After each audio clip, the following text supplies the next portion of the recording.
40 দিনের মধ্যে গোপন অঙ্গের লোম পরিষ্কার না করলে ইবাদত কবুল হয় না, এ কথা কতটুকু সত্য?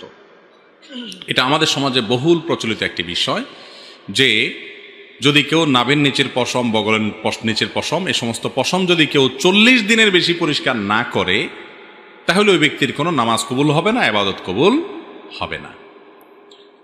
আসলে কি তাই? এ ব্যাপারে একটি হাদিস সহিহ মুসলিমে বর্ণিত আছে। আনাস রাদিয়াল্লাহু তাআলা বর্ণনা করেছেন নবী করিম সাল্লাল্লাহু আলাইহি সাল্লাম থেকে। তিনি বলেছেন, ওয়াক্কিত লানা, আমাদের জন্য নাভির নিচের পশম ইত্যাদি এগুলো ফেলানোর সর্বশেষ সীমানা নির্ধারণ করে দেয়া হয়েছে 40 দিনকে।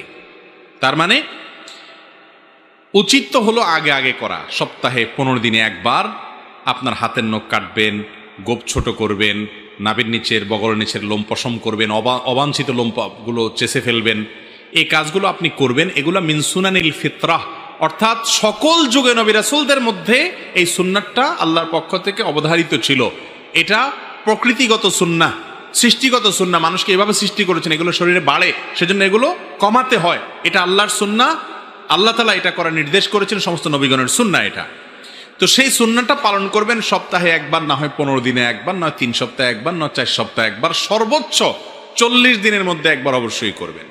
40 দিন যদি পার হয়ে যায় তারপরেও না করেন, অর্থাৎ এই পশমগুলো বড় হয়ে গেছে, 40 দিন পর্যন্ত চাষেন নাই, তাহলে সেক্ষেত্রে নখ বড় হয়ে গেছে, 40 দিনে বেশি হয়েছে, তাও আপনি কাটেন নাই, এরকম যদি হয় তাহলে সেক্ষেত্রে আপনি গুনাহগার হলেন। কারণ হাদিসে নবী করিম সাল্লাল্লাহু আলাইহি সাল্লাম 40 দিনের মধ্যে এটাকে কাটার নির্দেশ করেছেন, 40 দিনকে চূড়ান্ত সীমা নির্ধারণ করেছেন। অনেক উলামা ইকরাম বলেছেন এটা কাটাটা ফরজ ওয়াজিব না, তবে উত্তম, 40 দিনের পরে গেলে সেটা উত্তমের খেলাফ হবে।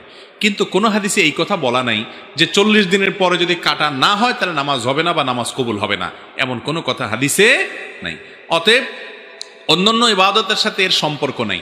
তবে হ্যাঁ, নখ বড় হয়ে গেছে, সেখানে ময়লা ঢুকে এমনভাবে জমে শক্ত হয়ে বসে গেছে যে পানি ঢুকে না নখে, তাহলে সেক্ষেত্রে সেটা কারণে উজু হবে না, উজু না হওয়ার কারণে নামাজ হবে না, এরকম যদি হয় সেটা ভিন্ন কথা।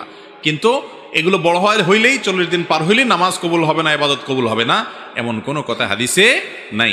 ইবাদতের জায়গায় ইবাদত কবুল হবে যদি ঠিকঠাক মতো পবিত্রতা অর্জন করেন, ঠিকঠাক মতো নামাজ কালাম পড়েন, শর্তগুলো পালন করেন, তাহলে নামাজ ঠিকই হয়ে যাবে, ইবাদত ঠিকই হয়ে যাবে। কিন্তু 40 দিনে বেশি চাষেন নাই, ছোট করেন নাই, সেজন্য আপনি আলাদা গুনাহগার হবেন, সেটা ভিন্ন কথা। বুঝাতে পারছি বিষয়টা?